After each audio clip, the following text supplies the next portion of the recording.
જૂનાગઢ જિલ્લામાં આગામી તારીખ 26 થી 28 જૂનના રોજ યોજાનાર કન્યા કેળવણી મહોત્સવ અને શાળા પ્રવેશોત્સવ કાર્યક્રમના સુચારુ આયોજન સંદર્ભે જિલ્લા કલેક્ટર શ્રી અનિલ કુમાર રાણાવાસિયાની અધ્યક્ષતામાં બેઠક યોજાઈ હતી।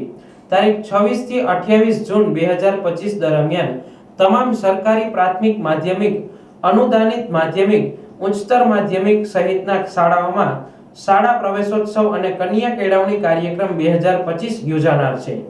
શાળા પ્રવેશોત્સવ અને કન્યા કેળવણી કાર્યક્રમ 2025 ના મુખ્યમંત્રી શ્રી ભૂપેન્દ્રભાઈ પટેલના અધ્યક્ષસ્થાને યોજાયેલ રાજ્ય કક્ષાની બ્રીફિંગ બેઠકમાં જૂનાગઢ જિલ્લા કલેક્ટર શ્રી અનિલ કુમાર રાણાવાસિયા સહિતના અધિકારીશ્રીઓ ઓનલાઈન જોડાયા હતા।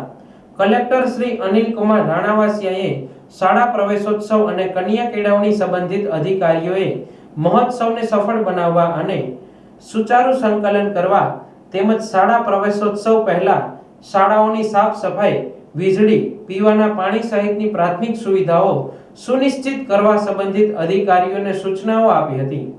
આ ઉપરાંત શાળાઓમાં પ્લાસ્ટિકનો ઉપયોગ ન થાય અને શાળાઓ પ્લાસ્ટિક મુક્ત બને એ દિશામાં કામગીરી કરવા માર્ગદર્શન આપ્યું હતું। જૂનાગઢ જિલ્લા પ્રવેશોત્સવ માટે કુલ 71 રૂટ નક્કી કરવામાં આવ્યા છે।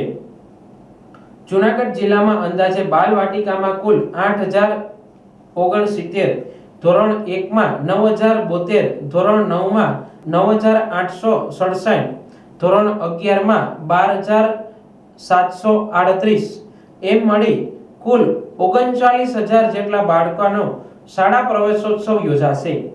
જૂનાગઢ જિલ્લા કચેરીએ યોજાયેલી આ બેઠકમાં પોલીસ અધિક્ષક શ્રી સુબોધ ઓડેદરા, નિવાસી અધિક કલેક્ટર શ્રી કેબી પટેલ, ઇન્ચાર્જ જિલ્લા વિકાસ અધિકારી શ્રી પીએ જાડેજા, ઇન્ચાર્જ જિલ્લા શિક્ષણાધિકારી સુશ્રી લતાબેન ઉપાધ્યાય સહિતના અધિકારીઓ ઉપસ્થિત રહ્યા હતા।